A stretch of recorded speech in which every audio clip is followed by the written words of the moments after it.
এইবার দেখতে থাকো আমি কি করতেছি। আমি আজকে মাছ দিয়ে আলু দিয়ে টমেটো দিয়ে চচ্চড়ি রান্না করব।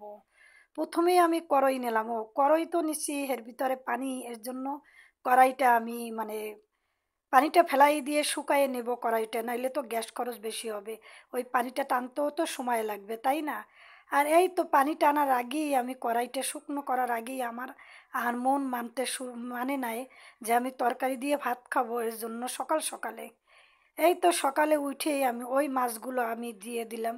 একসাথে যা ম্যারিনেট করে রেখেছিলাম সেই ম্যারিনেট করা মাছগুলো একেবারেই সুন্দর করে দেখো এই যে দিয়ে দিলাম।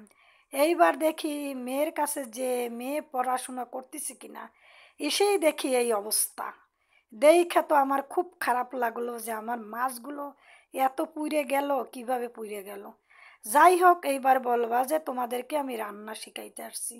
আমি কোনো রান্না শিখাইতে আসি নাই বাপু। তোমাদের রান্না তোমরা কইরে খাবা, তাতে আমার কি। আমার রান্না আমি যা করছি তাই ভিডিওতে দেখাইছি। ঠিক আছে, আবার আমার মতন কইরে পুইরে টুইরে খাইও না। তারপর বলবা যে ভিডিওতে ওই আপুরে দেখছি যে এইভাবে রান্না করে, তাই আমরা করছি। আবার কেউ হাতও পোড়াইও না আমার মতন, ঠিক আছে? আর এই তো আমার মাছ ভাজা হয়ে গেছে। এখন আমি সব উঠাইয়া নিচ্ছি।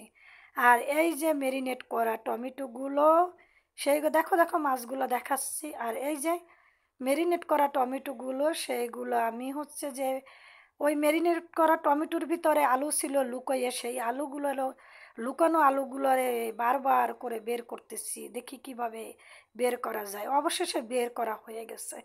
এখন আমি এই নাড়া সেই নাড়া দিচ্ছি কড়াইতে বসে বসে, কিভাবে নাড়া দেওয়া যায়।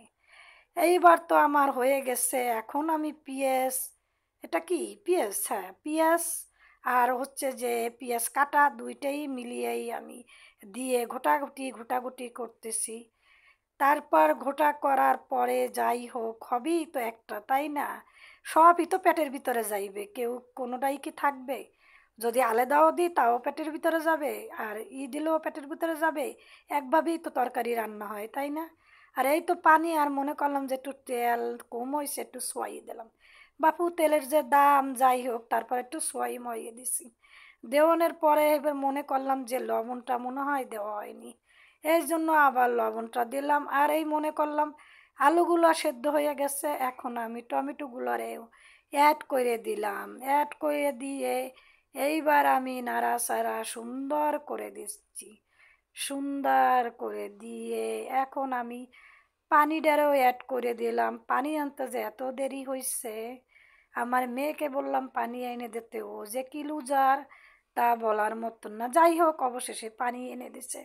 ছোট মানুষ, আর আমি এই মাছগুলোরে একদম সুন্দর করে একের পর এক ছেড়ে দিচ্ছি। আল্লাহ যা করে ভালোর বান্দার মঙ্গলের জন্যই করে। এই জন্যই মাছটাই পুড়িয়ে গেছে, আর কি কব, বলার কিছুই নাই। যাই হোক, হয়েছে, খাওয়ার মতন খাওয়া যাবে, এই আর কি। এইবার আমি ঢাকনা দিয়ে ঢেকে দিচ্ছি। ঢাকনা দিয়ে ঢেকে 10-15 মিনিট পর আসতেছি, এসে দেখলাম মাছটা হয়ে গেছে। আল্লাহ হাফেজ।